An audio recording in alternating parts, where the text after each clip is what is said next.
আমি তোমার হতে চাই, এটা মিথ্যে কোনো গল্প না। আমার নাম মিস বুবলি, আমি প্রেম পিরিতের পাগলি। ঢাকাই সিনেমার চিত্রনায়িকা অপু বিশ্বাস এবং শবনম বুবলির সঙ্গে অনেক আগেই দাম্পত্য সম্পর্কের ইতি টেনেছেন দেশীয় সিনেমার সুপারস্টার শাকিব খান। তবে এখনো মাঝে মধ্যে বিভিন্ন মিডিয়ায় শাকিবের সঙ্গে নিজেদের সম্পর্ক নিয়ে কাদা ছোড়াছুড়ি করেন এই দুই নায়িকা। ম্যাক্সিমাম সময় বুবলি বলেই ডাকতো, বাট হঠাৎ হঠাৎ করে দেখা যেত যে লক্ষ্মী বলে ডাকছে।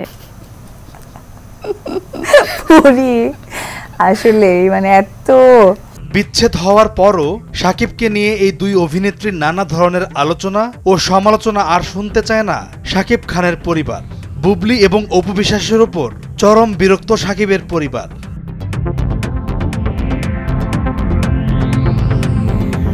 অন্যদিকে চারদিকে ছড়িয়ে পড়েছে শাকিব খানের বিয়ের গুঞ্জন। এমনটা ইঙ্গিত দিয়েছে নায়কের ঘনিষ্ঠ সূত্র। শুধু তাই নয়, শাকিবের জন্য পরিবার থেকে বেশ জোরে সোরেই পাত্রী দেখাও চলছে। শাকিবের ঘনিষ্ঠজনদের থেকে জানা গেছে ঢাকার পাশের জেলায় পাত্রী দেখছে শাকিব খানের পরিবার। এবার আর নিজের পছন্দে নয়, পরিবারের পছন্দেই বিয়ে করবেন এই অভিনেতা। অতীত ভুলে গিয়ে নতুন করে সংসারী হবেন শাকিব খান। অর্থাৎ বুবলির সঙ্গে যদি শাকিব খানের সত্যিই বিয়ে হয়ে থাকে, তাহলে এবার তৃতীয় দফায় বিয়ের পিঁড়িতে বসতে চলেছেন ঢাকাই সিনেমার এই সুপারস্টার। শোনা যাচ্ছে এক চিকিৎসক পাত্রী পছন্দ করেছে তার পরিবার।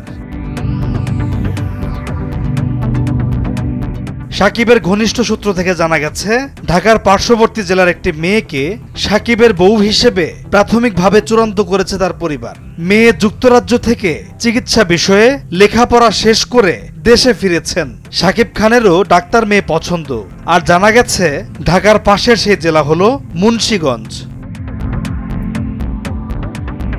একাধিক সূত্রে জানা গেছে এই পর্যন্ত 2 থেকে 3 জন পাত্রীকে দেখেও ফেলেছে শাকিবের পরিবার।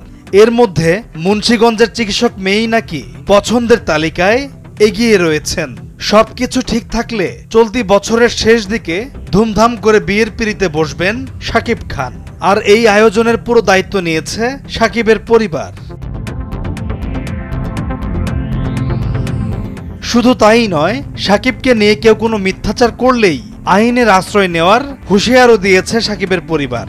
পাশাপাশি জানা গেছে তার বাড়িতে অপু বুবলির প্রবেশেও নিষেধাজ্ঞা দেওয়া হয়েছে। যদিও জবাবে বুবলি বলেছেন ছেলে বীরকে একা ছাড়বেন না তিনি। একই প্রসঙ্গে বলেছেন অপু বিশ্বাসও। তার ভাষ্য, বুবলি গেলেও আমি যাব না। পলাশ খান, ভোরের কাগজ।